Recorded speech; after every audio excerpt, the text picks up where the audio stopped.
如花在野，如鹰赴空。青春是鲜活多彩的，如果爱情有时间序列，20岁是赤诚、热烈、勇敢，还是迷茫？在最该心动的年纪，困于圈子，怯于表达，羞于奔赴。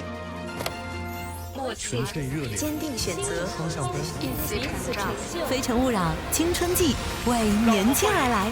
24位女大学生上场，我们要打破边界，打破沉默。这是我人生中第一次表白，让青春被看见，才华被欣赏，勇气被喝彩。我愿意。给大学生一个真正属于自己的舞台，让优秀的同龄人彼此看见，彼此照亮。非诚勿扰，青春季，等待每一个敢做自己的你。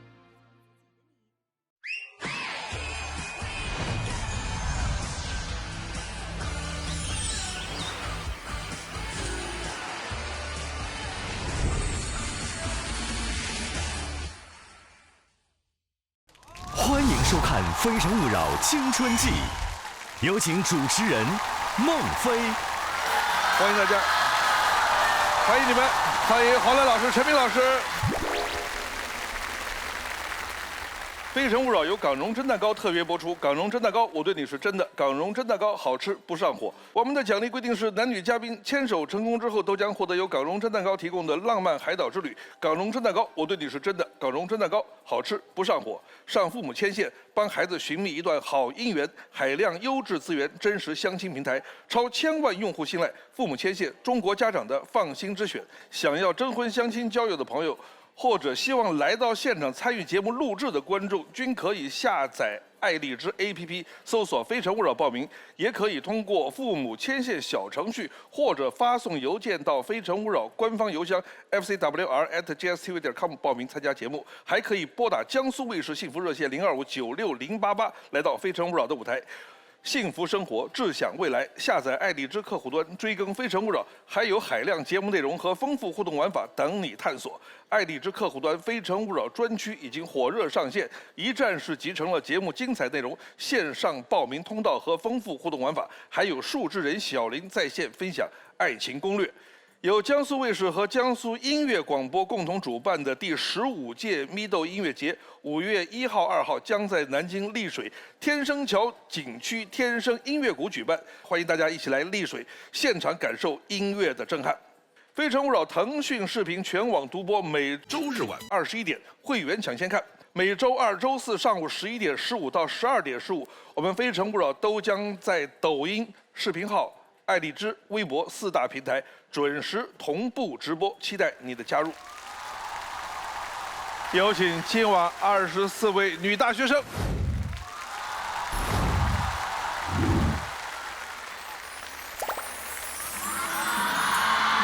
上海戏剧学院刘念，渤海大学胡亚妮，广东海洋大学王诗怡，武汉纺织大学何思琪，云南民族大学王颖烨，浙江传媒学院张清宇，南京艺术学院王玉婷，南京艺术学院马丹迪，广州大学陈怡君，西藏大学张纯欣，暨南大学张穗，济宁学院骆延新，西南民族大学马东科，东北农业大学焦新瑶，中南大学席子琪，北京理工大学林爱锦，海南大学曾香辉，哈尔滨工程大学钱安怡，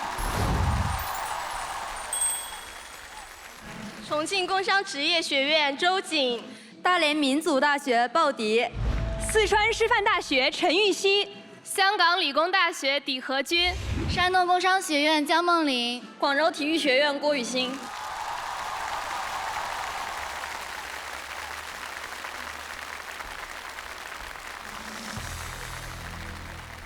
24位女生，欢迎你们，请亮灯。欢迎小林同学。大家好呀，我是小林，青春上线，甜度满格，男帅女美的同学们准备好了吗？为了遇见最好的彼此冲呀！有请1号男嘉宾。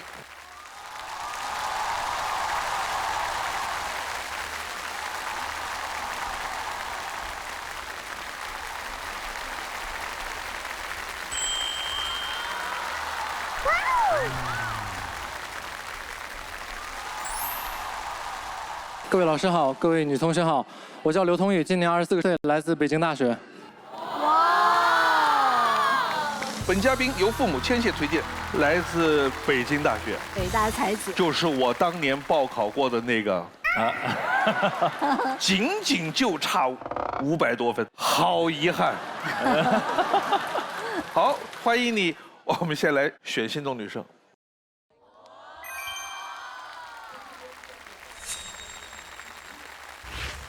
哦。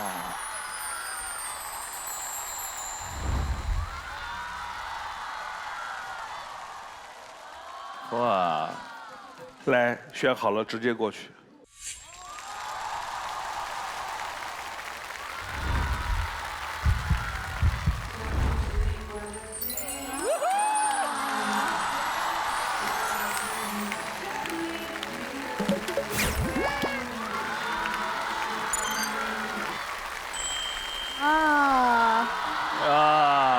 我怎么觉得胡雅妮的心跳有点快？对。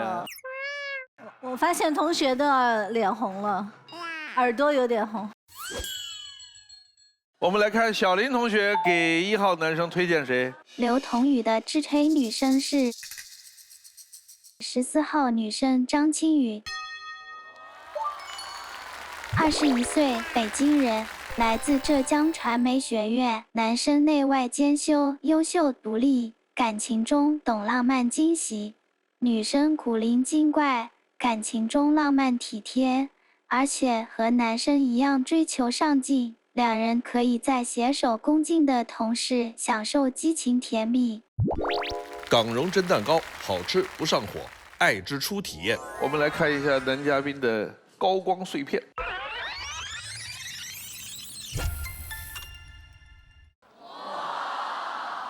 这个是我们当时有一个很好的哥们儿，然后他想组织一个 free hug 的活动，然后他就说，哎，那找几个就是在北京的高校的同学，然后找了2个清华、2个北大、2个人大的男生，然后就说到北京的那个三里屯去送这个 free hug， 然后来往的都是陌生人。这个活动你参加过多少次？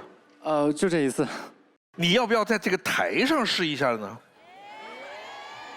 可以，其实我今天准备了2朵花。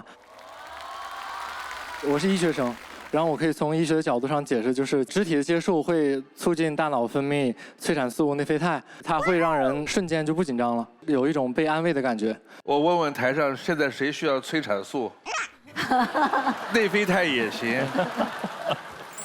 15号，来。好。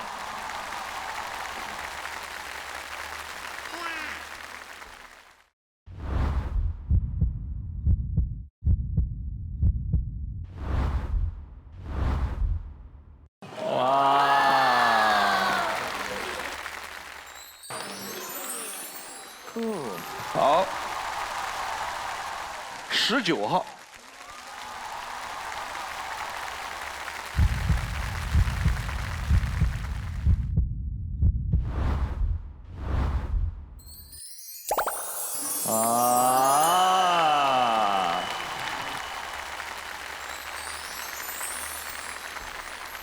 拥抱的时候没有说点悄悄话什么的吗？我说了，祝他们每天开心。我很好奇，在街头拥抱陌生人的感觉和在相亲的舞台上拥抱单身的女生的感觉一样吗？不一样，不一样。我感觉我的心跳加快了，其实。并没有，并没有。但是胡雅妮的那个愤怒激素应该分泌了很多。刚刚给我戴了手环，扭头抱了俩别人，你看这是。还送了花。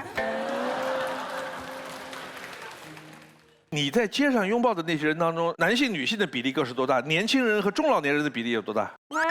大概感觉男生女生是一半一半。年龄的话，大概就是主要还是20到30岁能看出来。哦，他们拒绝的方式都是什么样？就是其实我有一种感觉，就是在大城市，北京、上海这样的同学，他们其实平时压力比较大也好，或者是保护欲比较强，他们可能碰到这种上来就要抱你的这种人，或者是陌生人跟你搭话，他们其实是防备心很强。那我也很好奇，就是你拥抱了几十个陌生人，就是拥抱那一刹那，你自己的感受是有不同吗？不同的人还是有不同的感觉的，就是其中一个，譬如说，当时他最开始是拒绝了。但是他走远之后，发现我们抱了别人，然后也送了一朵花，没有任何的索取回报的行为。他后来还主动过来跟我们拥抱，然后就那个过程中，我感到非常的治愈，有一种双向的给予能量的过程。我来现场问一下，刚才男生说的这个情况，你们如果在自己生活的城市有一天走在街上，如果有一个年轻的男性向你们伸开双臂，做想拥抱的时候，你们第一本能的反应是拒绝的，举手我看一看。你看吧，你看一大多半，我看接受的是哪几个？6号接受的原因。第一点就是，如果大街上碰到他们是主动发出善心的人的话，我就会觉得感觉，因为自己生活很苦嘛，所以说真的有人来温暖我们的时候，我就会觉得感觉被宽慰到了。而且呢，如果是像这位同学这么帅的话，而且我肯定就接受了呀。对呀。其实这个活动就是检视一下我们这个社会成员之间对陌生人的信任度的一个问题。我觉得关于陌生人的信任度，起码可以至少是有2种态度，一种是我天生相信所有人，除非我发现了你不值得我信任；另一种人是天生的我不信任任何人，除非你让我觉得你可信。其实一个社会的文明程度是和这种信任度相关联的。好，我们来看片子。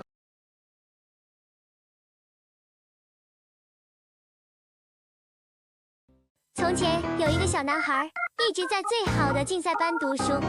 大人们说，你从小就是清北的苗子，别分心干别的了。可他就是不听，当班长、打篮球、组乐队，可想而知，最后他依然成功地考入了北京大学。我叫刘同宇，从小到大就是学霸里的反例。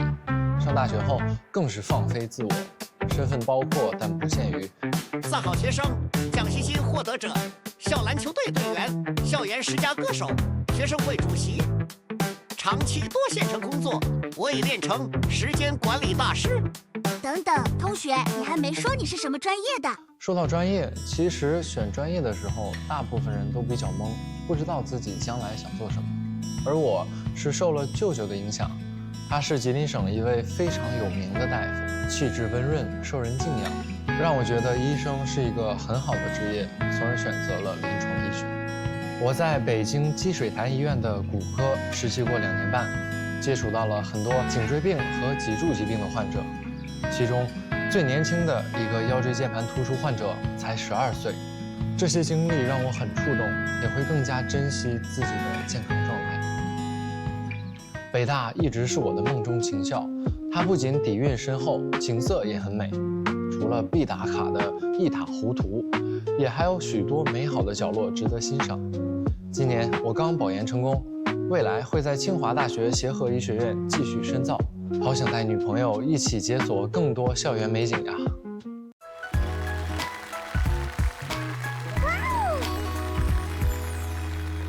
因为我最喜欢的歌手是黄老板，然后我就唱一首他的Perfect。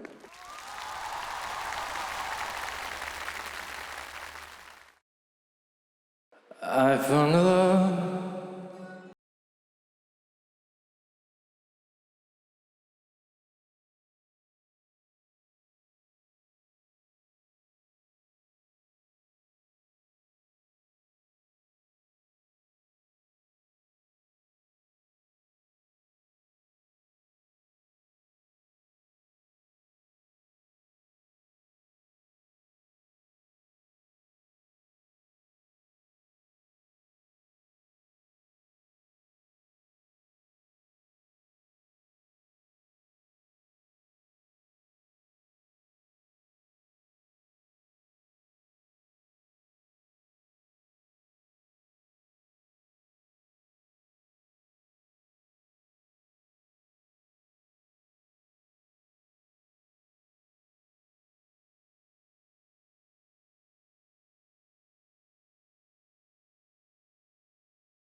哎，哇，报哇，哎呀，牛啊！大家好，我叫周瑾，我来自四川绵阳，然后目前呢是21岁，目前是大3广播影视节目制作专业。第一个是我非常欣赏比较会有一点艺术的男生，而且男嘉宾的长相完全长在了我的审美点上。哎呀！哇！刚才男生的歌唱完了，到了我们卡拉 OK 的时间了。唱歌专业的7号，你要不要来一个？好，那我给大家带来一首《爱的回归线》。好。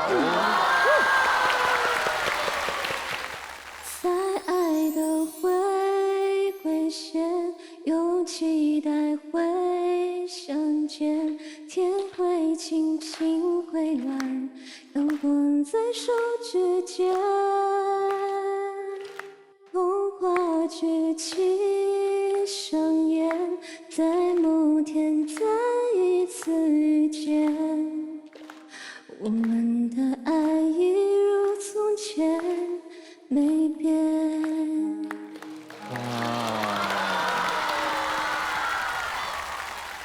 19号也是可以唱歌的吧？哦，但是我不是专业的，我就纯爱好，可以吗？大家都是爱好。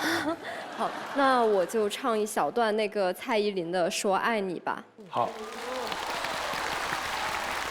我的世界变得奇妙，更难以言喻，还以为是从天而降的梦境，直到确定手的温度来自你心里，这一刻我终于勇敢说爱你。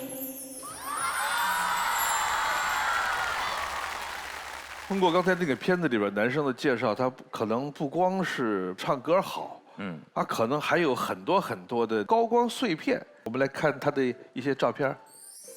这个是我可能就是目前发的一篇 SCI， 然后是共一发表的一篇文章。哇，共一大学啊，才本科，非常厉害了。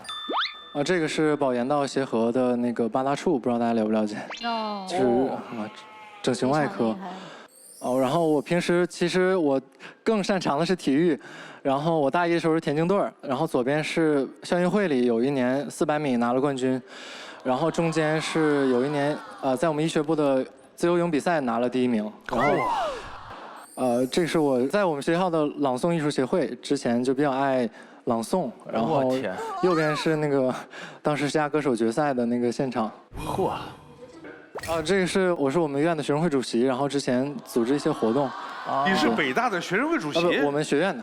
医学院也很厉害哦。也很厉害，那也很厉害了。这4年时间，你每天有48个小时吗？还是？对呀。其实我也就是我的精力很有限，所以就是我会在不同阶段做不同的事情。比如说我大一，我可能就是我的学业带一个体育。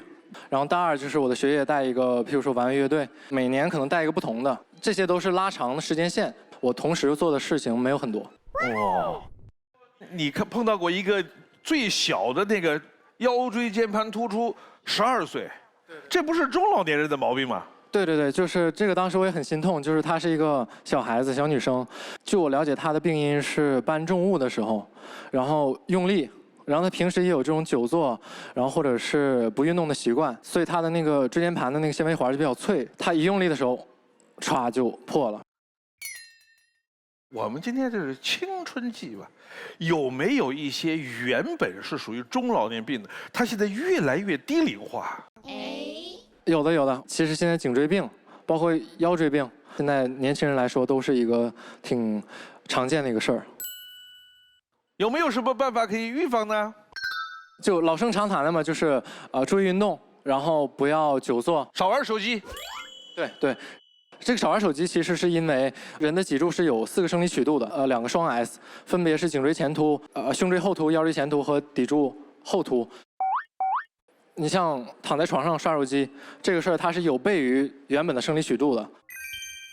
我以前在哪儿看个短视频，说颈椎不好的人，你就用你的脑袋写字儿，认为你的脑袋是一支笔，你写那个米字儿，就是颈椎操是吗？对。有没有人想拿米字写一下？张穗，我看你做的挺好的，你用你的脑袋写个米字，我们看。嗯，来，开始写。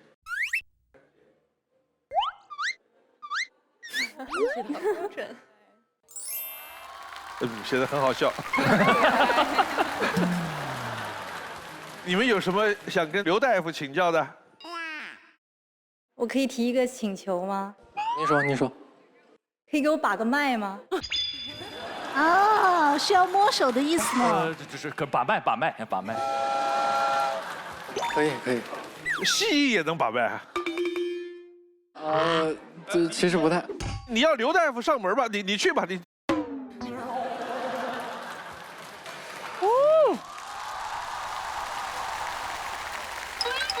手都抖成这样了。啊，哪只？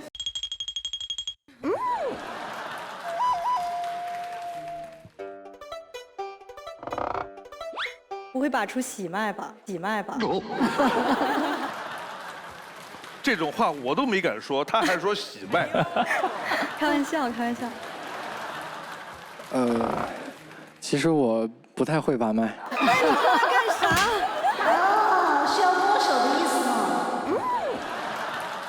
吗？因为我学的是那个西医嘛，然后但我感觉是挺健康的一个跳动的频率。谢谢。我发现男嘉宾耳朵又红了。我发现他每次碰到女生的手，他就会。对呀，他在街上跟人拥抱，他也会好。我看他靠近1米以内，耳朵就开始那血液就末梢流速就加快。你们北大有很多值得去旅游的地方，你刚才那片子里边说了个叫一塔湖图。一塔湖图其实它是包含3个地方，就是博雅塔、未名湖和图书馆。然后这个就是博雅塔和未名湖的一个景色曾经应该是一个皇家园林。然后现在就是保留在了北大校内，然后它就成为了一个著名的一个景点。然后图书馆呢，就是挨着这个未名湖，这3个就构成了一个北大著名的一个景观嘛。我们带人转北大，可能都会去先转一下一塔湖图。对，然后这个是那个网红门，很多人毕业照的时候都会排队去拍照。这个是北大的里面一些古迹，这是左边的是华表，中间是一个中庭，曾经是北洋水师军事演习时候用的。然后右边就是北大很常见的一些景色吧，就是北大整体而言是一个非常重视这种红瓦砖墙、这种传统的中国传统文化的一个建筑风格的一个地方。对，然后这个也是去北大也会顺便逛一下隔壁。那个只是他们的隔壁而已。所以清华也算是北大一个必打卡的一个地方。在英国有一个历史，英国的牛津和剑桥我都去过。这2所学校的学生说起另一个学校来，他们从来不会说这个学校的名字。牛津的人说剑桥，都说另外一所学校。在他们的话语里边，另外一所学校只有一所学校，反之亦然。还有没有人想说一下你们学校的有没有好的景观？19号。那我说一下我的本科学校吧。我本科是在北京林业大学。就是说到这个打卡的东西呢，有2个，就是在北京的学院路有一句话叫做北大的园子，清华的汉，北外的姑娘，北林的饭。所以我觉得我们学校的饭堂是很值得打卡的。就是我大1刚入学的时候，我几乎每吃1餐我都会拍，感觉特别丰富。然后右边那个是我们好像当时上了微博热搜的半只鸡米线，只要15元，非常非常的划算。半只鸡加米线一共15元。嗯，对。哦，我直接给30，能不能给只整的？可以啊，老师你买2万吧。然后我们学校因为是林业大学嘛。所以我们整个学校也像公园一样非常好看。左边那个是我们学校的银杏大道，就是秋天的时候是特别美。右边这个呢是我们叫做学研中心的一个大楼，就是它里面会有一些教室啊、办公室什么的。然后我们每次都会非常骄傲的介绍，这是林业大学的楼。张纯星。大家好，我目前是在西藏大学然后我们学校的话呢，就是最神秘的学府，因为海拔最高嘛，因为那边是高原地带，所以我们普遍的生活这个节奏是很慢的。我们不像内地，就是可能最早的那课是8点钟，我们最早的课是9点半，因为那边天黑的晚，然后呢亮的也比较晚，然后比较突出的风景呢，主要是人文景色，就是晚上藏族同学他们会围在一起跳锅庄。好，看下一条吧。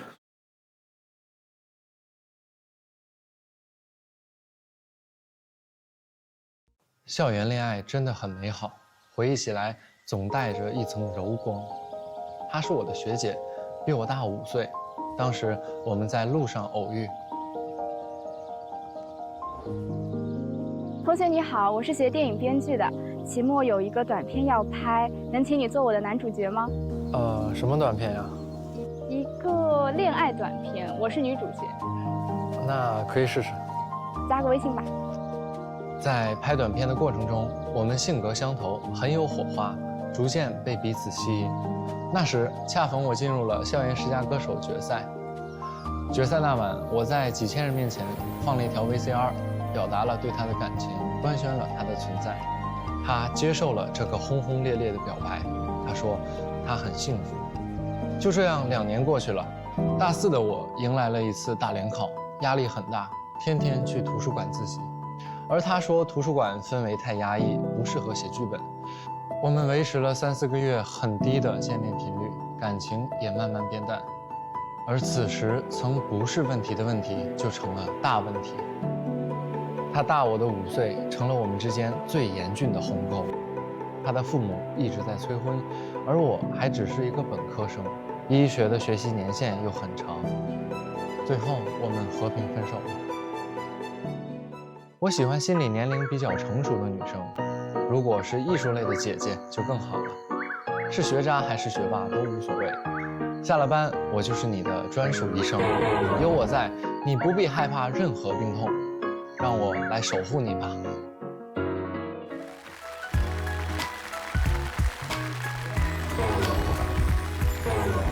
你当时在那个几千人面前，像那个片子播完了向他表白，他是不是特别满足和激动？他当时说激动了几天睡不着觉。12号。我以前呢有一个男生特别喜欢我，然后呢，但是他又特别的羞涩，然后呢，有一天终于鼓起勇气，他的朋友呢就把我骗到篮球场。当时很流行那个袖子里拽糖果，然后拽一串，然后拽出来一串我喜欢你 ，Oh my god！ 那当时就是挺那个挺受宠若惊的，然后周边全都是同学。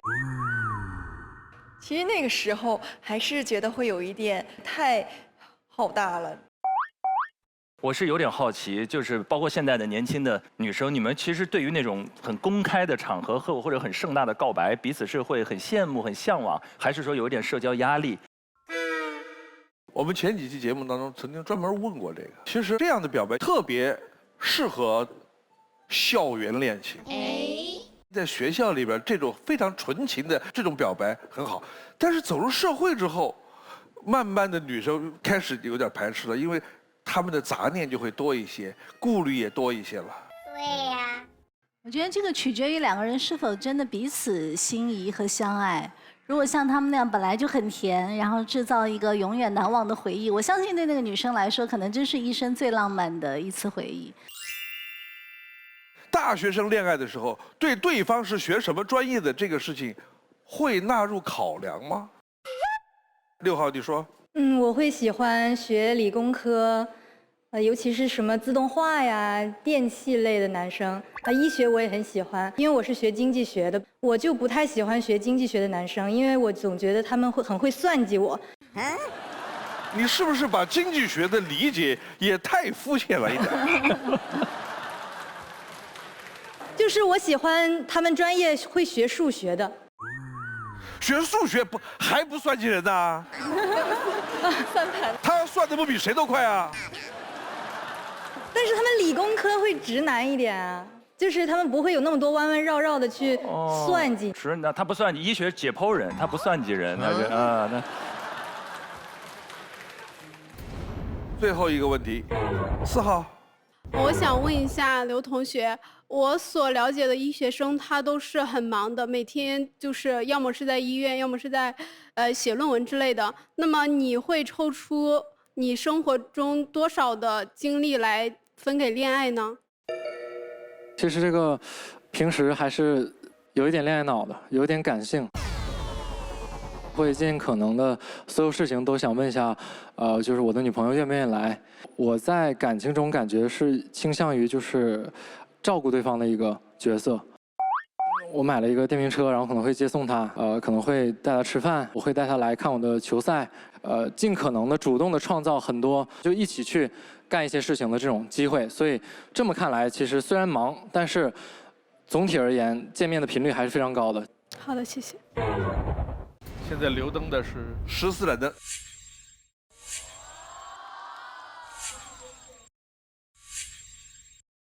上去灭掉11盏灯，回来。哇哦！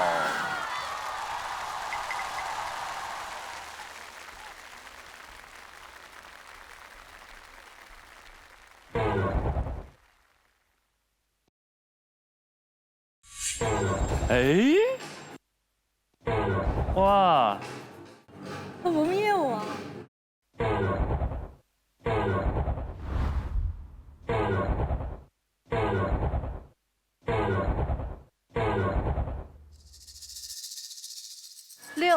3个里面选对6。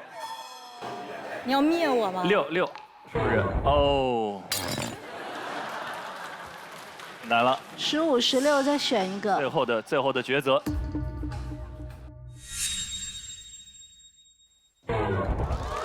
有请2号、16号。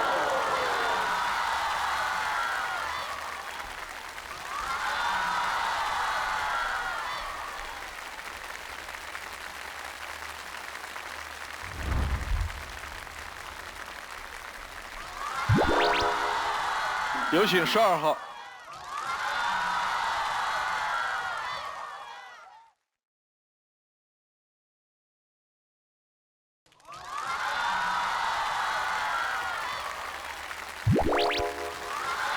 哎呀，看看这个心跳，爆灯女孩141。张纯欣好像也不错哎。她跟上一期比是跳的已经快了。这个海拔她很少过80的，她现在过100了。我们来看一下女嘉宾的资料。张纯欣，拉萨舞蹈，小狗和我想要的感觉至上，你选一个。选第一个吧。在拉萨读研是一种什么样的体验？是飞机起落时窗外静默的群山，是感觉触手可及的云彩与漫染天际的晚霞，是3月常见的皑皑雪山，也是4、5月如约而至的灼灼桃花，是校园里林木葱茏的长街，也是雨后可以许愿的彩虹。当然，还有青春靓丽的我。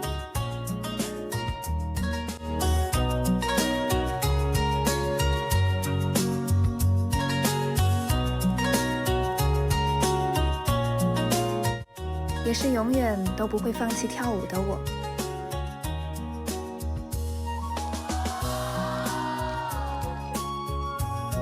不求繁华万千，我愿一生一世一双人，再添一只温柔小狗，只想牵另一个人之手，看到世界的另外一面。胡雅妮，我的理想型约法3章，不扫兴的我，你选一个。理想型。理想的男友一定要3观正，尊重女性，没有大男子主义心态，外形上有点小帅就可以了。更重要的是，相处时要真诚专一，热爱生活，对女友有充足的分享欲。恋爱时不会忽冷忽热，要是再幽默一点，对音乐感兴趣，就更完美了。10大歌手可以。10大歌手。周瑾，希望和这样的你同桌，现实版浪漫。我是小周。第三个。Hello， 大家好，我是小周。很多人见我的第一面，都会被我的外表所迷惑。看起来安静乖巧的外表，实则骨子里藏着满肚子抽象和搞怪。在朋友面前，我可以是这样的，也可以是这样的，大概算是野人特效的常驻嘉宾了。谁成想，我也是校园汉服社的一员呢。就这样，丝毫不厌倦的拍，尝试各种各样的风格，参加比赛，享受着每次穿着汉服拍照的那一刻。实际上，我也是一名老吃家，美食就是造福人类的，每次吃得饱饱的，会有一种淡淡的幸福感。当然，旅游和追星也是我生活的一部分。偶尔也打打游戏，摸摸小猫，这些碎片拼起来就是一个完整的我啦。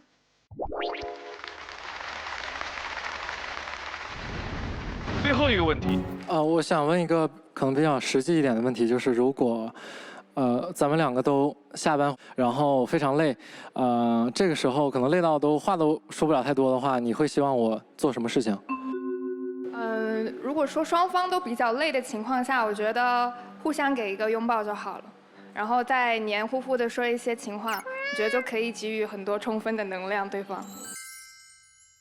其实我呢是一个比较高能量的人，然后如果我下班会很累的话，但是我还会跟你分享今天的事情，但是我也是希望你能回馈我的这个情绪价值，然后对我有一定的分享欲，然后我不希望你就是累了我现在累了，我不想说话这种的。如果我下班也会很累的话，我可能会先给对方一点休息时间，包括我也很累嘛，我也需要休息。可能休息之后去进行一些其他的活动，才会有一个更好的体验。来，你是爆灯的女生，再给你点时间。因为其实这场录制的时候我没有什么机会，然后问一些对你的问题，但是我属于是一个比较直球的人，对男生的第一个感觉，我可能就是感觉至上，因为我如果说我认定了你，我就觉得你是我喜欢的那个形象，然后包括你在整个节目的录制过程中，你对一些女嘉宾的那些回复呀，然后包括你给我VCR 展示的一些你当时的那些形象，怎么说呢？反正就是完全在我的审美上的一个男生。最后的结果，我就是觉得，就算你没选择我，我也毫不后悔我这次就是对你的爆灯。现在揭晓一下，12号女生她灭灯了还是留灯的？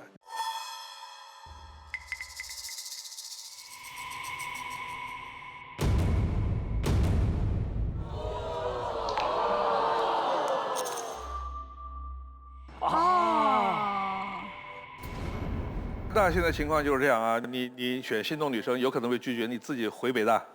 另外2个女生你可以牵手其中一个，想清楚你的决定是。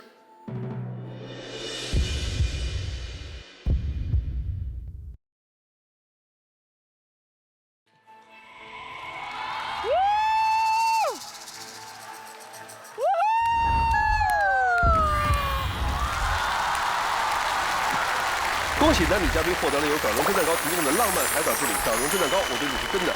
港龙真蛋糕，好吃不上火。我的天哪！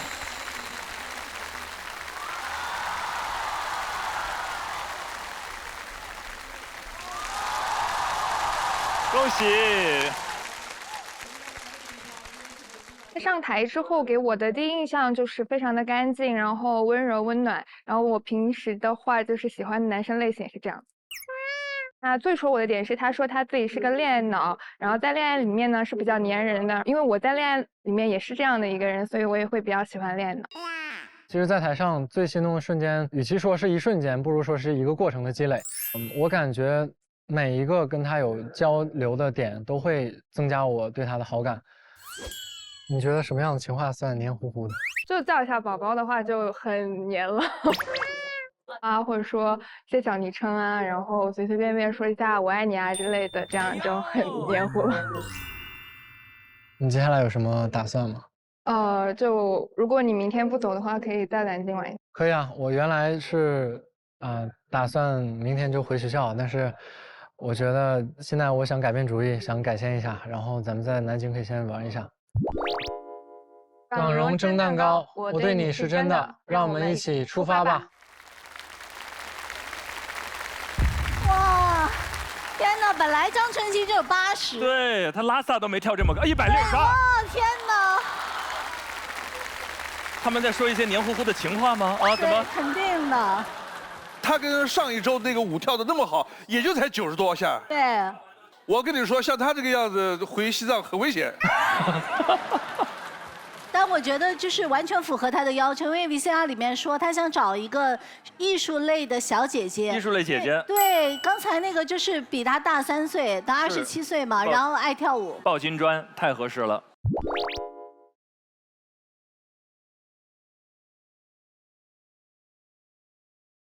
《非诚勿扰》由港荣蒸蛋糕特约播出。港荣蒸蛋糕，我对你是真的。港荣蒸蛋糕好吃不上火。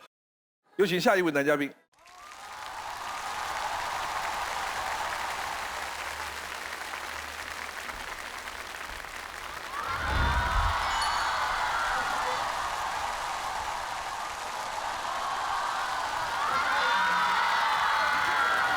同学们好，老师们好，我叫马博文，今年23岁，来自海南大学。本嘉宾由父母牵线推荐。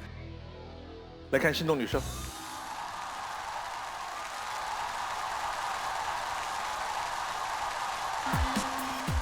直接过去。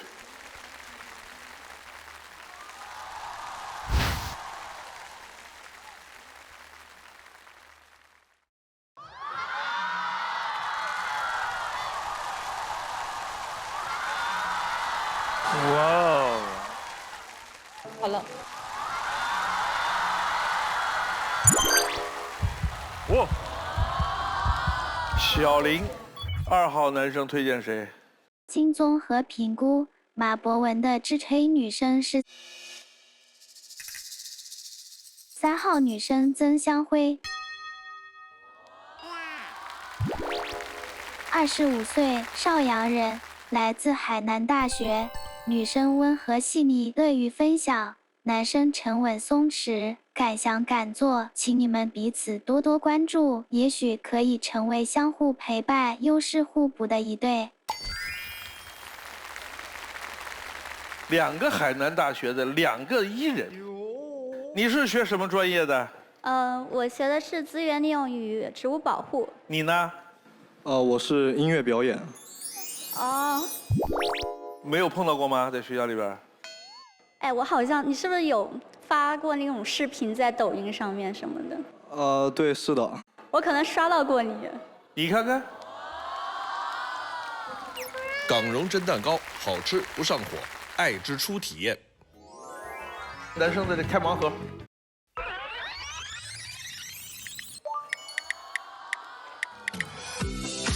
哦，果然。有 ID。这么帅吗？哦，穿搭博主。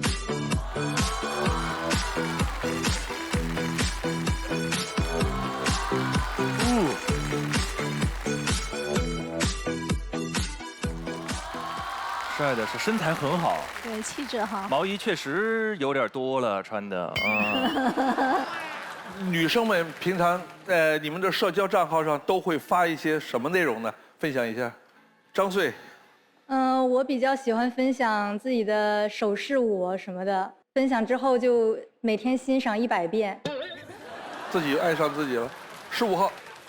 我是喜欢发抖音，发那种抽象搞怪的，然后手势舞，大家可以看一下。我有一个搞怪的视频，有800多万浏览量，特别搞笑。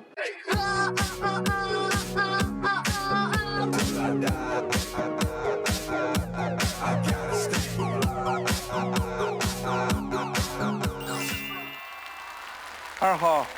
我经常在小红书上面分享一些我的汉服妆造，包括发型的教程啊，然后还有一些衣服的汉服的搭配。你给学生会布置这种内容吗？会有。现在我们有融媒体的课程，融媒体课程当中会有一个板块是实践板块，然后自己的个人的自媒体账号的运营也是课程研究的范围。好，来看片子。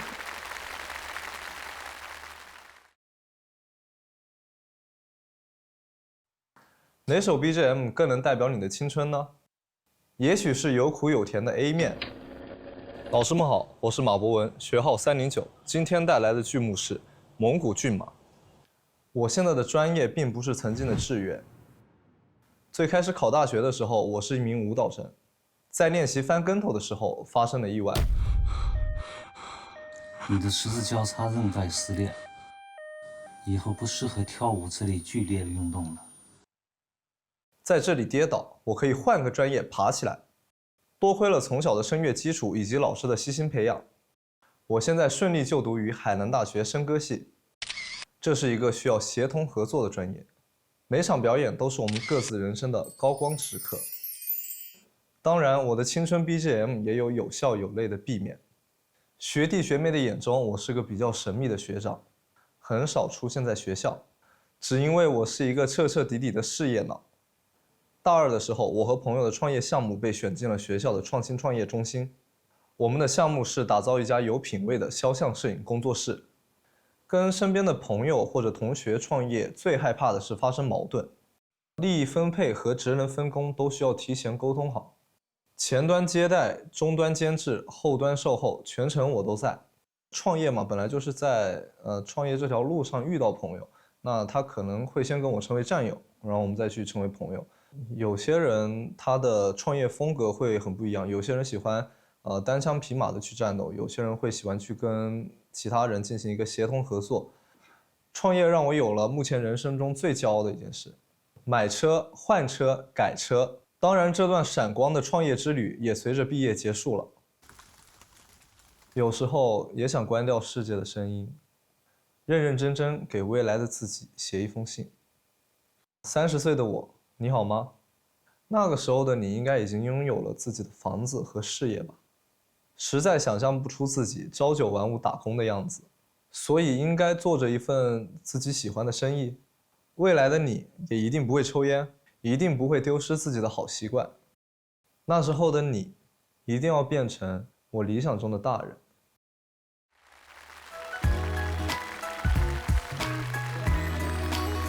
哎，你的专业就是？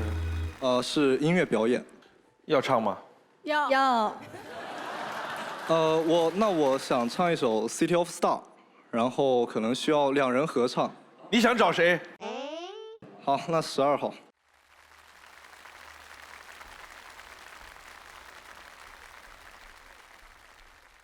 City of stars, are you shining just for me?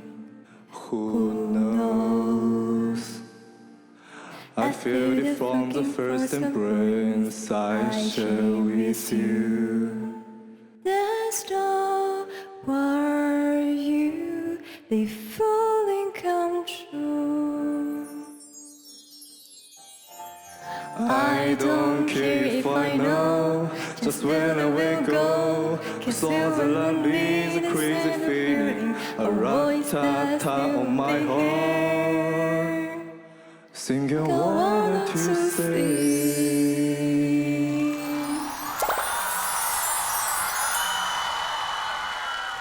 19号，就是我看到男嘉宾在 VCR 中说他开了一个肖像个人摄影工作室，然后我个人是非常喜欢摄影的，然后我非常好奇你这个想法，就是你是怎么想到开始创业的？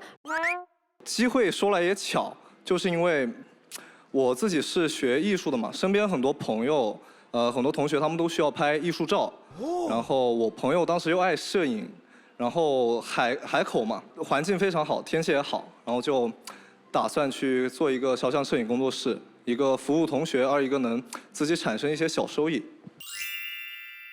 我突然想到一个，但是我不知道能不能算作创业，就是我们自己创造了一个校园的小程序，叫做左邻右舍，所有人都可以在上面发布消息，包括比如说一些闲置啊，或者表白墙啊，或者各种。以前是完全没有这个东西的，就是因为我们发现，如果大家是用那种普通的微信号，其实风险还挺大的，因为实际上它是有人来管理。但是把它开发成一个小程序呢，我们可以引入一些校外的商家。风险和隐私性会得到比较强的保障。我在里面是做一个，就是相当于法务，就是平时没事干审审合同，不知道这算不算也是一种大学生的创业？对，也是。挣着钱不就算了吗？对呀。我们曾经有一位男嘉宾做校内水果那个对，想起来了，对，创业到了大4的时候做得非常大了。是。而且现在有大学生创新创业大赛，就如果有很多复杂的项目，然后你需要一个团队来启动，大学是有很多扶持基金和优惠政策的。武汉大学自己拿出了一栋楼，叫创意城，给所在校的学生一个房租6折甚至4折的优惠。创业好像就是有成功有失败嘛，但是男嘉宾是的确创业赚到钱了，是吗？对，一个是靠我自己的摄影工作室，还有一个是我在外面一些兼职，然后还有我自己自媒体，然后就收入比较多方。你看上大学就自己能够有收入，这个谈恋爱的时候那个花起钱来，自己心里也特别有自信。而且刚才短片里是先后有2辆车，我听到他中间有一句说买车换车，所以那都是你完全自己的收入，还是家里有赞助？对，是自己完全自己的收入。哎呦，那收入就可不少了。大学生创业自己买车，那就是这是你买的车啊？对，这是第1台车。这是第2辆绿的。这个照片是我在广东拍的。哎呦，一时不知道看车还是看肌肉，反正都。你今年多少岁啊？今年23。23，你有想象过30岁你能做到什么样子吗？我想象的是30岁一个有自己很喜欢的居住场所，一个有自己稳定可持续的事业，3一个父母能离我住得近一点啊，这种我能就及时去照顾他们。女生有没有想过或者愿意分享一下，你们给自己设计一下30岁，你们想成为一个什么样子？我说这个话的时候，5号女生轻蔑地笑了一下。哎呀，那个意思是，我已经到了。他说我去年呢是这个样子。哼，那我就问其他的女生，6号。我30岁的时候，我觉得我应该成为一个外企的什么 mentor 之类的，做一个小管理层的一个小人物吧。你的人生理想就是30岁的时候成为公司的一个小人物，那不用努力啊，你耗到那儿去，他就已然是一个小人物了。但他还得是一个管理者，可能是一个项目组的 leader 啊，得是个中层了。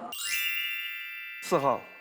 我想象中的30岁是我有一份朝9晚5、钱多事儿少的工作，然后每天5点半就到家，然后回家之后可以撸撸猫、做做饭，然后身边有一个爱的人在我身边。我跟你说，他都已经展开联想的翅膀了，还没有脱开朝9晚5。3号。想问男嘉宾一个问题。就是等你开了那个摄影工作室啊，我去找你那个拍照的话，能不能给我打一个老乡价，然后非常勿扰价，再加一个校友价？可以。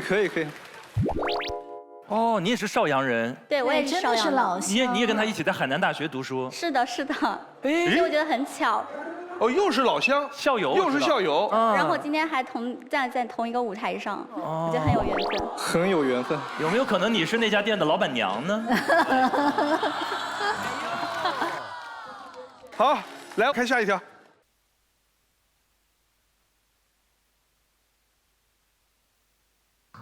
你也喜欢这款游戏？我的第3段恋爱遇到了世界上另一个我。我开摄影工作室，他是兼职模特。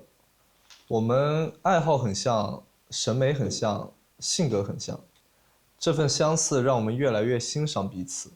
我们要不要？你先说。我们要不要在一起？我们因为相像彼此吸引，又因为相像而分开。我们都喜欢把问题憋在心里自己消化。我们都很在乎事业，牺牲了陪伴的时间。感情的最后，我们都选择平静的分手。我猜感情的长久需要2人彼此互补。遗憾的是，我们是硬币的同一面。上一段恋爱我们在网上认识，他在海的另一边。我给他拍了一张照片表白，其实我们的距离隔着海也只有300多公里。他收到后直接打电话给我，接受了我的表白。没多久，他毕业回国。真正相处才发现了性格上的不合适。她是被家里的爱包围着长大的女孩，需要大家都围着她。有一次他为了出片磨蹭了很久，闹着让我推掉一个很重要的工作饭局。我的生气和无奈他也没有办法理解。去年情人节我早早的给他准备好了礼物，又在睡前给他发了一个520的红包。之后早上醒来我就接到他的电话，质问我为什么只有520。也许他不知道我给他准备了礼物，随后我又给他补了1314，他才罢休。我愿意给女朋友准备礼物，但不希望对方那么理所应当。这一件又一件的事情让我们的感情产生裂痕。现在我想找一个爱生活、爱运动的女生，我的要求就是生气了不要打我就好了。15号。请问男嘉宾在异地恋的时候，你是否愿意2个人双向奔赴？我单向也可以啊，就是只要他开心，我觉得我怎么样都可以。然后我是比较期待频繁一点见面的，一般我觉得1个星期你得见1次吧，无论说多远。哇，爆灯了！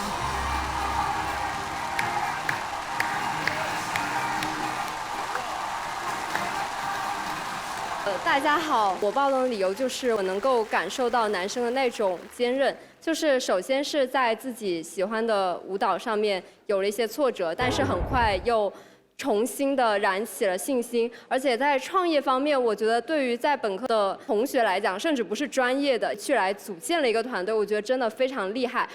另外，我觉得我对于你的感情态度感觉非常的认可，就是我也觉得感情是需要通过见面来维系的，不管是你努力还是我努力。9号。刚才看那个 VCL， 感觉男主就是在创业这方面还是挺繁忙的。对女孩子，你是喜欢一个比较活泼可爱一点的女孩，比如话痨很粘人那种的，还是比较文静、安静的女孩呢？这2者我觉得对我来说，我觉得都需要，因为可能就是我在平常生活中，我们在休息的时候。咱们可以话多一点，我也会话多，我会跟他分享我的一些事情。然后，但是如果双方各自有工作，我希望大家还是以那个事业为重。那当你非常繁忙的时候，那女孩有很多心事想和你分享，你能否接住她的情绪呢？我会先好好安慰她，然后我说我现在手上有事情，我处理完之后我再给你打一个电话，或者说我来直接找你，我们当面聊。7号。我刚刚看了那个 VCR， 就是你有分享到说你跟你的前女友因为太相似了，那你下一段恋爱是不是更想找一个跟你有很多不同的？其实我上一任已经回答了这个问题，因为我那个和我很相似的是上任，然后我下一任我会找了一个完全跟我性格不一样的，但是我觉得嘞，其实2个人在一起，大家还是要取长补短。都需要去共同维护好这个关系吧，所以我对这部分没有说很硬性的要求。8号。我对男嘉宾比较感兴趣的点是，他在很多领域都有涉及，而且做的也非常优秀，所以我想知道，在他的一个成长经历里，是否有什么契机造成他就是如此的多才多艺，非常的优秀。我小时候的时候，父母就会要求我去学一点东西。然后就去学绘画。初中的时候，因为小时候长得个子比较高，然后当时就被要求去学体育。然后到了高中，有一次元旦晚会，我上去跳了 K-pop 嘛，然后我就去跟老师学了舞蹈，最后因此就考上了我的大学。然后到了大学是因为伤病原因，然后就转了音乐。最后一个问题，13号。我有一个问题，就是网上说穿搭博主出去约会的话，都是要给穿搭博主拍照的，是这样子吗？我没有啊，因为我自己的视频都是自己在家拍了。我觉得我工作和生活还是要分开嘛。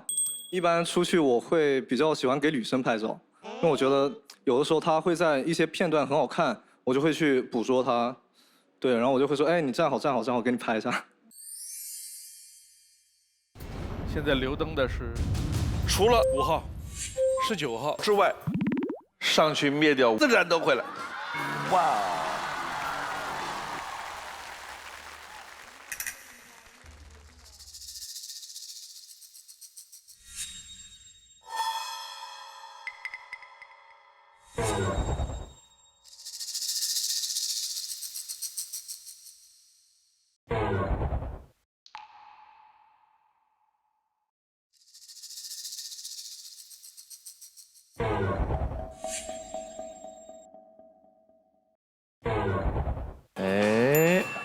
这到齐了，爆灯、心动和智推。有请3号、19号。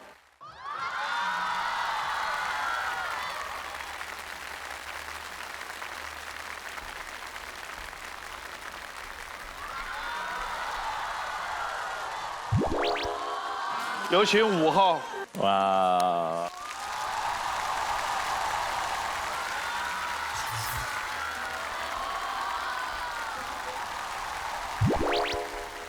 我们来看一下女嘉宾的资料。林爱锦带着高能量出发，理想关系，城市猎人，你选一个。高能量。嗨，我是林爱锦，在读研一的法硕研究生，具体研究方向是人工智能法、数字法。朋友们总说我是高能量人，对于专业，我带着热情和认真，研讨分享，学科比赛从不落下。对于生活，饱含热爱与好奇，喜欢探索世界，用脚步丈量风景，看自然风光、人文景致，感受不同的风土人情。世界是一本书，怎么舍得只读一页？也喜欢探索自己，想做的事一定会去做。喜欢摄影，拿着相机就出发。喜欢当模特，就站在不同的风景里。喜欢声乐和主持，就去寻找舞台。最近还喜欢上了 cosplay。带着高能量出发，你愿意和我同行吗？马东科，辣妹子本辣，博士学姐的日常，理想的她。博士学姐的日常。有人问我，博士生的生活是不是只有文献和实验？其实，更多的时候，我们只是在这条长长的校园路上，一个人安静地走，把思考交给脚步，把答案交给时间。校园里的四季在变，从春阴到冬雪，但这份独行的从容从未改变。在这片学术的土壤里慢慢生长。你好，我是马东科。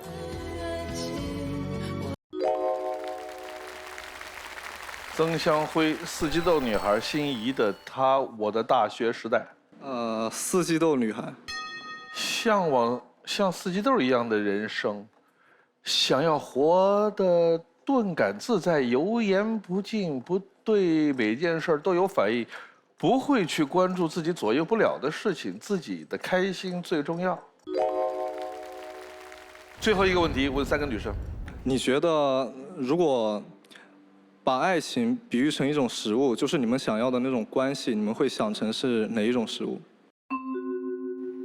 反正已经有个四季豆了。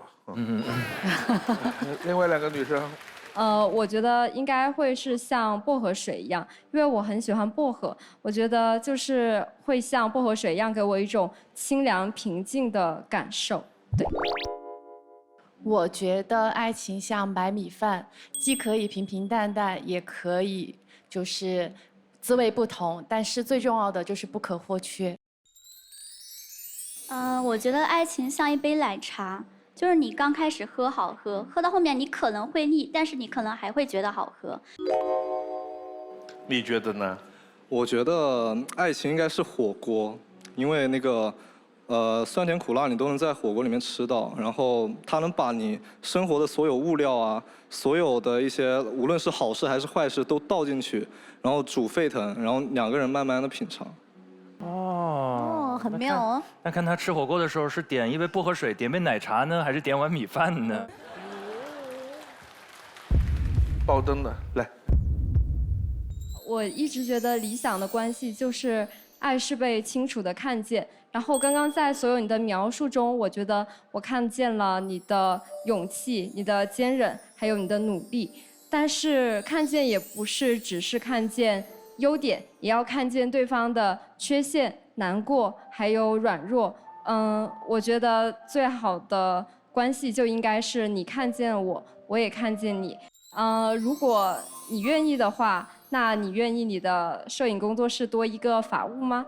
如果你不愿意的话，祝你的事业越来越棒，一定可以做到的。哇！来看心动女生有没有留灯。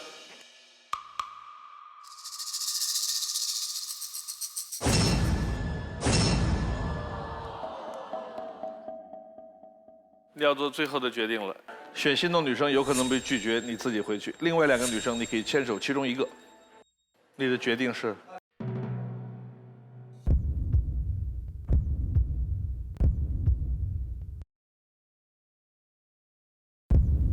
那其实我不是很爱吃蔬菜，但所以要补充一点四季豆这样子。哇！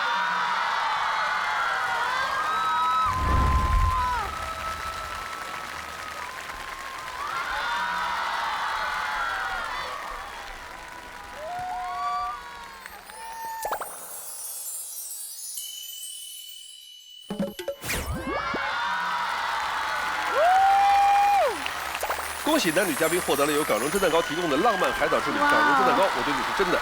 港荣蒸蛋糕好吃不上火。就目前来说啊，我们了解比较少，那仅靠这个我们就读的学校和我们的家乡，我觉得这可能是比较有缘分的一个地方。然后他也说他是四季豆啊，我觉得这个比喻也很有意思。我觉得很开心，就是今天能在非诚勿扰这个地方碰到一个比较心仪的男生。然后还有第2个牵手的感觉就是他的手很好看，还戴了个戒指，这戒指也很好看。我当时一下子有点手控的，一下子受不了了。我觉得下了节目之后，可能可以就是一起回海口嘛。我想有很多打卡的点，有机会的话，我想跟他一起逛逛。我是今年毕业嘛，然后5月份要拍毕业照，到时候找他一起拍。港荣蒸蛋糕，我对你是真的。让我们一起出发吧！他们俩给我一种感觉，他们本来就应该在一块儿，他在这儿等着他来把他领走。对啊，他们是邵阳人，都在海南大学一个学校的，回去一块儿上学啊，一个飞机就回去了。然后放了寒暑假一块儿回家，一块吃火锅、喝奶茶，就是一家人的感觉。好，有请下一位男嘉宾。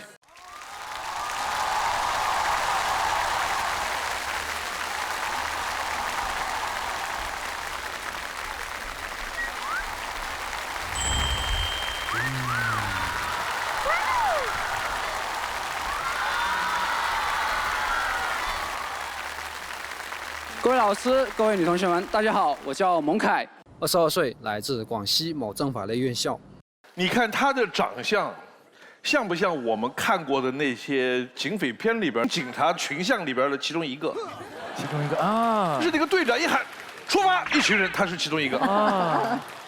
其实我也想向大家分享的一个，就是我的生日也是110哦，1月10号还是11月0号？我显得我很蠢。其实我刚才第一秒也是这么想。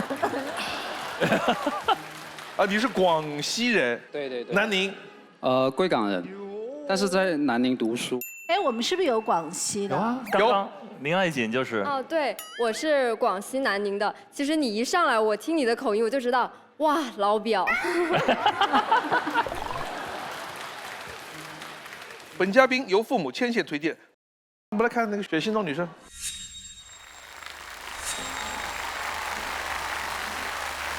来，直接过去。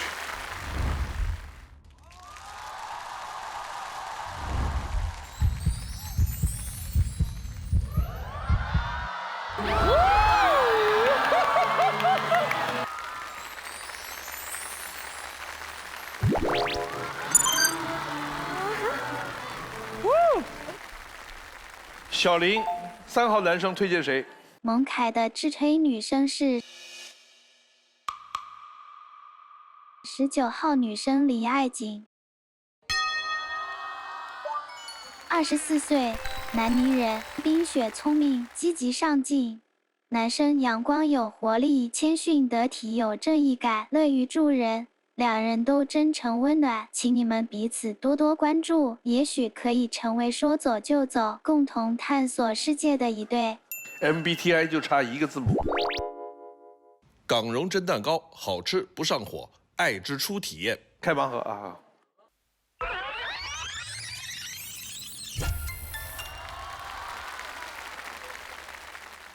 这是你写的吗？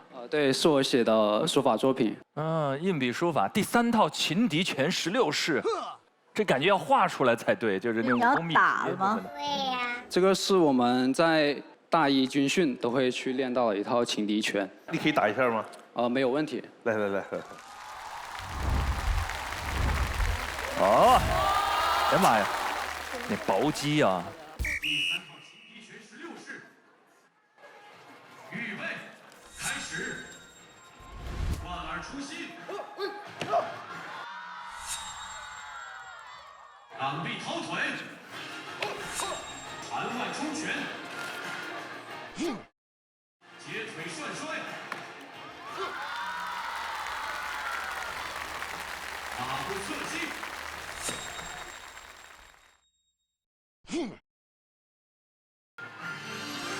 哦，就一直不敢跟他眼睛有对视。缓一缓。哎呦我天哪！好累啊。女生有学过打这种拳子吗？1号。军训的时候，我觉得好像大家都有练过这套式吧，但是我忘了。可能广西的学校基本都会练到这一套。但是我们还会练得更多一点，练1个月，然后基本上一个姿势的话，有时候训练会让你维持个3到5分钟这样子，其实很累的，就像我现在状态一样。学院的女生多吗？是不是非常少？比如说我们班36个人，只有3个女生，这是全校来说是7比3这样子。那3个女生都会有男朋友吗？都是有的。小林，你有听说过大学里边有什么专业属于叫寡王专业吗？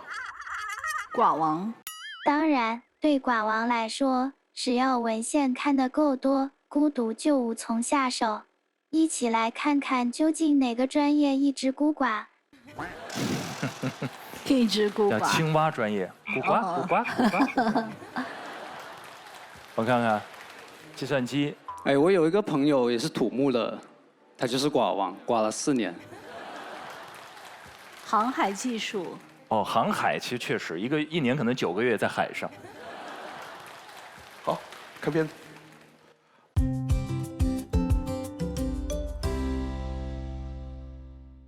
好消息！第一批陪爸妈看《飞城》长大的孩子来上《飞城》啦！帅，表哥。在那之前，他还有些私事要办。表哥，我在网上认识个女孩，她说要为我生小孩。其实你已经暴露你的身家和底牌。她说天热怕我不舒服，劝我视频脱掉衣服。你的裸体被保存截图，然后疯狂 P 图。我找到了我的幸福。你赶快把它删除！你怎么对套路这么熟？未来网警给大学生网络生活的建议：警惕3开，开喷，张嘴就骂，疯狂输出情绪，素质很低；开合，把别人隐私信息去公开，这是违法。开挂，玩游戏用作弊工具破坏公平，以为是自娱自乐，实际上用挂等于违约加侵权，卖挂等于犯罪。你们平常打游戏吗？打，我们平时还会去电竞酒店去排啊。什么段位的？钻石。被科秒了。那一定是挂。职业病，打不过就说是挂。我说很多大四学生会比较焦虑专业和出路的问题。不焦虑啊，现在 AI 发展太快了，未来呢会取代很多的岗位。但是在监管方面，其实更需要网警去维护。哇，好棒的肌肉哦！哇，我们蒙凯同学身材很好的哦，6块腹肌，体脂率13%。哇，好棒的小臂，而不是自我生存能力哟。我们蒙凯会做饭哦。如果你同时许愿晚安技术大神、自律腹肌男孩、心软善良暖男、会做饭的好男人，你将会得到蒙凯。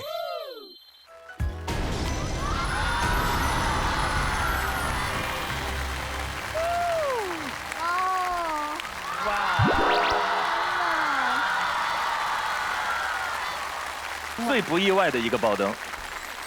男同学你好。你好。我觉得我也很喜欢健身，喜欢做饭。我觉得我们有许多比较契合的地方。而且我觉得你的长相，在我的审美点上是那种给人的 feel 很对。好，谢谢你的喜欢，也感谢你的勇气。很官方哎。他有点冷幽默。分享一下，刚才你说的很重要，不光是大学生，所有人，几乎所有人都需要网络生活的一种安全，有没有什么建议给大家？这个肯定是有的。第一呢，就是凡是你觉得办流程奇怪的，一律当做诈骗处理。怎么说呢？就是公检法不可能会要求你线上办案，也不可能在线上索要你的个人信息。那么第二点呢，就是骗子身上有2个很明显的特质，一个是向你制造恐慌，另一个呢就是利用你的贪婪心。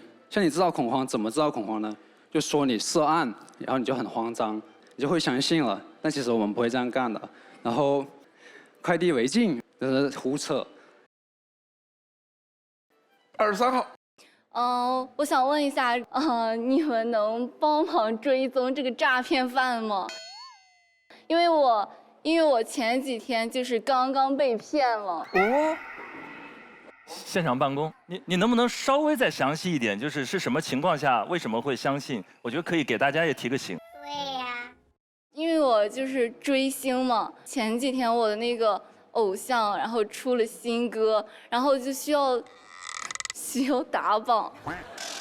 然后需要购买专辑，然后呢，就是我知道有一个渠道在网络上面，就是找那种代充值，然后他们就会说，比较便宜一点嘛。我用了我那个苹果 ID， 然后他就把我那个账户里面的钱，然后就给我套走了。你是不是给了他验证码之类的权限？对，因为我不知道。这个就像我刚才讲的，就是利用你的贪婪心。因为验证码有个专业名词叫做临时密钥。你把它给了别人，相当于你把自己所有权限就交给他了，所以这个是验证码这种东西是一定不要给的。那还有几率追回来吗？待会台下你可以联系一下我。就是正好说到这儿，我突然想起来，我在今年2月刚刚有一个新的身份是武汉反诈公益宣传大使。然后我刚才所以听到那个案例，我就非常好奇。我们后期也就整个公安部会推出一系列的短视频，来把所有各种各样现在这些诈骗犯如何在网上和电信给大家进行诈骗的细节，包括可能的进入的端口啊，像刚才说到的所有的链接的可能性，演唱会这是高危风险区，idol 打榜这也是高危风险区，还有很多验证码的安全性，该怎么做，不该怎么做，太好了，做进一步的宣传，其实能帮到很多人。现在很多这个老人也是特别容易被骗，所以我觉得我这个专业是一个丈母娘会喜欢的一个专业，帮他们守护好钱袋子，留住他们的养老金。然后保护好我们的小家，才能构建我们的大家。你做饭那个是真的自己做的吗？对啊，自己做的。你说几个你最拿手的菜？两广的地方饮食比较清淡，所以我比较喜欢做潮汕牛肉面，还有白灼虾。做给朋友的话，可能会做那种菠萝蛋炒饭，还有那种百香果牛肉火锅，就是新奇一点的西点。哎，你作为广西人，难道不应该会做1-2种粉吗？不会做，因为我出门就能吃，为什么要做呢？哦，也有道理。就像你不能说重庆人你就一定会做火锅是一个道理。对呀。哎，但是大学生在学校里，因为工作也很繁忙，生活也很繁忙，虽然能做饭是更好，但大部分人没有时间，没有机会做饭。这个时候，如果口袋里有一个港蓉蒸蛋糕的话，情况就完全不一样了。是的。营养又美味，好吃不上火。黄老师羡慕吗？太羡慕了。其实我小时候也买过，而且他说是看《非诚勿扰》的孩子们长大了。那你是真看？港蓉蒸蛋糕一直赞助，对，一直在我们身边。看下一条片子。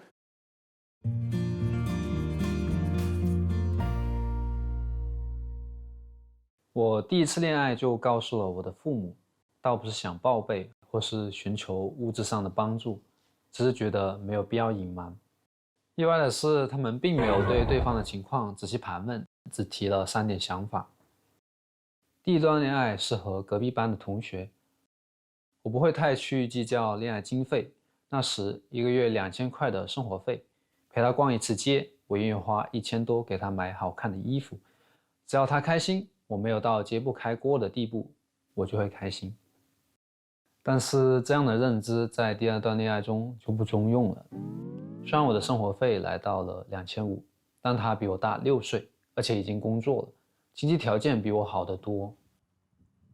他呢，对吃的方面比较讲究，能力范围内我会努力带他去吃比我平时消费水平更好一些的地方，但是呢，他都不太喜欢，也不太爱吃我点的东西。自此之后都是他去选地方，次次去人均大几百的饭店，我想大方也逐渐负担不起。在礼物上也很有差距，他会送我名牌香水、衣服、鞋子。其实我并不需要这么贵的礼物。我愿意，你别管。于是呢，我只好在挑礼物的时候选一些能力范围内更加实用的。他喜欢做饭，我就送品质不错的锅。最终，他以经济差距大，并且他着急结婚，提出了分手。感情结束了，但很有收获。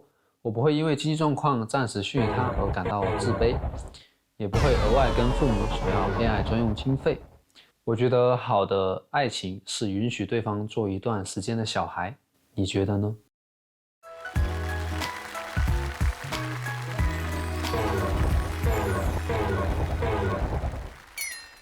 ？16号，大家好，我是16号于嘉欣，今年20岁，很想问一下，你们这样的学员会不会对你们平时的时间有一些军事化的管理？那么在一些军事化的管理下，你是如何用平常的空余时间做其他事情，或者说抽出空余时间去均衡你的这个学习的学校时间和恋爱呢？他们担心的是你们会不会受到的限制比较多？是的。确实是有的，就是比如说周一到周五你想出校门的话，得向辅导员请假。完了，完了，周一到周五都出不去啊。周末可以周末吗？周末可以。周末肯定是可以出来的。OK。他大4了，你看现在9月份马上就毕业了，对不对？对呀。我想回答16号的那个问题，就是在互相认识之前，大家应该都有这个了解，应该不会出现你这样的问题。最后一个问题，14号。刚才我看那个男生的 VCR 里讲了一些关于恋爱花费的事情，因为我有一个朋友，她跟她男朋友分手的理由是因为她男朋友请她吃了7次饭，她请她男朋友吃了4次饭，但是这个男生就觉得他们应该平等消费才对。我就想问问男生，对于恋爱开销这方面你是怎么看的呢？就是我可以这么说，如果你真的喜欢一个人，你会很愿意为他去付出，我觉得我可能兜里有100块，我就会愿意为他花99。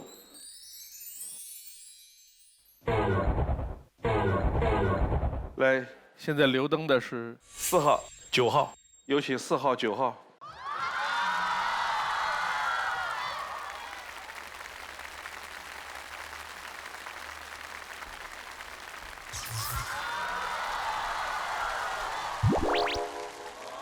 西子琪稳住了心态，来了。我们来看一下女嘉宾的资料。王颖烨最看重的、追求的生活状态有温度，选一个。追求的生活状态。追求的生活状态和相处模式都是松弛自在，希望两个人相处不要给彼此压力，一起享受生活中的小美好。席子琪为科研搬砖日常，活力运动派，心动的他。为科研搬砖的日常。好嘞，看第3遍了。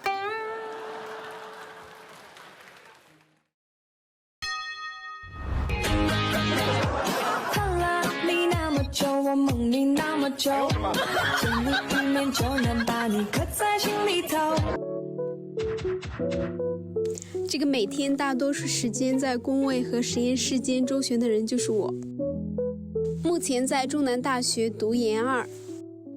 我研究的方向是月球陨石，通过掉落在地球上的陨石，探索月球数亿年前的火山活动，同时预测月球资源。空闲之余，我喜欢各地旅游。运动也是我生活中重要的部分。作为一个 INTP， 既可以一个人奔赴千里看演唱会，也可以站在人前讲段子。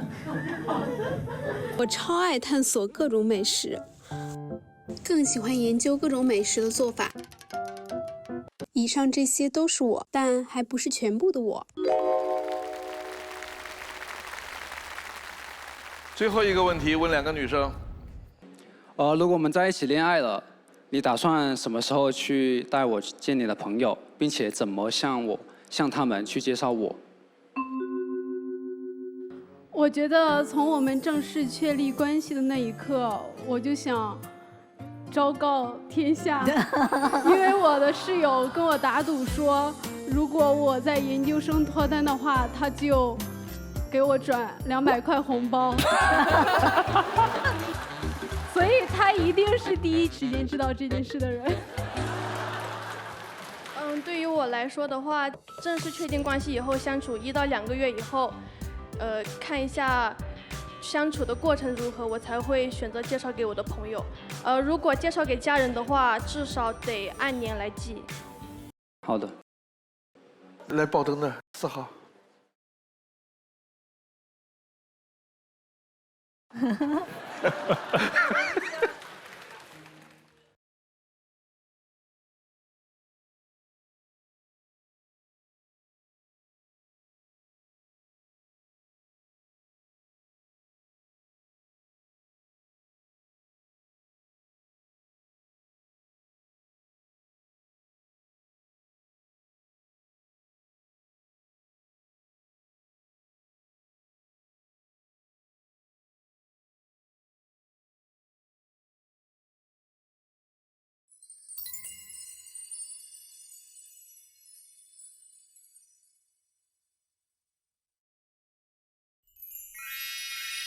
谢谢。我们来看一下你选的心动女生有没有留灯啊？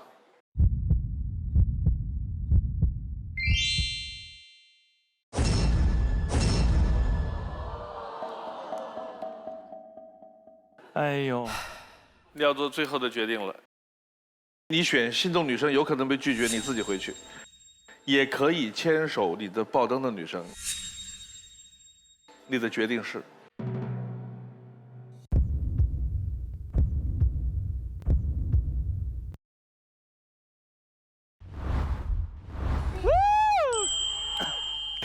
哇，牵手，200块。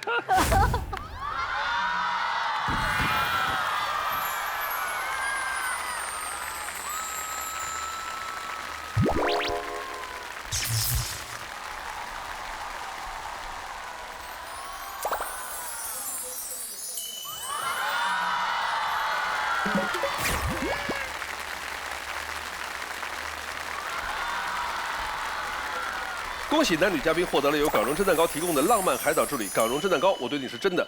港荣真蛋糕好吃不上火。因为我看了他的那个视频，我发现他的生活轨迹其实跟我是蛮像的，喜欢运动，喜欢美食，然后平时有一点自己的小爱好。我觉得我们2个人相处在一起的话，会很愉快，也很搭。他能选我，我感觉很意外，而且我非常的开心。我现在下去之后，马上要在我们的宿舍群里告诉他们，姐妹脱单了。如果我打算去广西旅游，你觉得哪些景点是必打卡的呢？反正我的想法是这样的，就是先把所谓的网红点先踩过一遍，再带你去一点比较独特的小景点。我现在已经开始期待了。港荣蒸蛋糕，我对你是真的，让我们一起出发吧。徐子淇居然说这个地方我比较熟悉。徐子淇坚定的喜欢腹肌，终于找到一块非常他心的。我已经发现了他的点，一个是腹肌，他对男人腹肌的迷恋真是念念不忘。然后还有就是室友的那200块钱也有着落了。哎，你有没有发现我们录了这个2期大学生专场，我就有一个特点，我发现就是6个男生选心动女生都超级的快，一点没有任何犹豫。6个心动女生都不给他们留灯，全部心碎。哦，是不是？对呀。对，然后6个男生全部都有女生爆灯。哎，爆灯率100%，最帅的一个被拒绝了。青春就是炽烈，但青春也是遗憾。他们的直率，他们的单纯，确实和过去的有所不同。你看像4号那样的执着，但有的时候吧，以前那女嘉宾，比如说被人拒绝了2次之后，她要沉默，她要沉寂好一阵儿，她才能把自己的自信养回来。她没有，愈挫愈勇。对。还有一个跟大家报告的是，我们会不定期的在一些大的平台上直播我们《非诚勿扰》的录制现场，希望大家关注。感谢港容侦探高特别播出，幸福生活，智享未来。下载爱荔枝客户端，追更《非诚勿扰》，还有海量节目内容和丰富互动玩法等你探索。想要征婚、相亲、交友的朋友，或者希望来到现场参与节目录制的观众，均可以下载爱荔枝 APP， 搜索《非诚勿扰》报名，也可以通过父母牵线小程序，或者发送邮件到非诚勿扰官方邮箱 fcwr@gstv.com 报名参加节目，还可以拨打江苏卫视幸福热线02596088来到《非诚勿扰》的舞台看节目。欢迎登录荔枝新闻、大蓝鲸、新浪新闻、一点资讯、Zaker 360娱乐了解更多资讯。上微博搜索《非诚勿扰》参与讨论，分享你的恋爱宝典。上 WiFi 万能钥匙，免费流量用不停，陪您看《非诚勿扰》，连接你我。谢谢收看今天的《非诚勿扰》，下期同一时间再见。